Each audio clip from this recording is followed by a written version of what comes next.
أعوذ بالله من الشيطان الرجيم. بسم الله الرحمن الرحيم. تبارك الذي جعل في السماء بروجا وجعل فيها سراجا وقمرا منيرا، وهو الذي جعل الليل والنهار خلفة لمن أراد أن يذكر أو أراد شكورا. وعباد الرحمن الذين يمشون على الأرض هونا وإذا خاطبهم الجاهلون قالوا سلاما.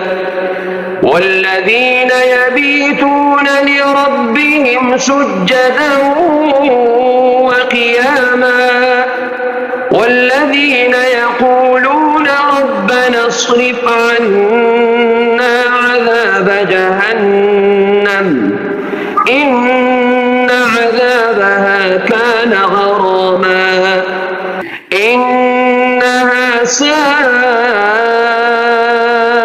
مستقرا ومقاما. والذين إذا أنفقوا لم يسرفوا ولم يقتروا وكان بين ذلك قواما. والذين لا يدعون مع الله إلها آخر ولا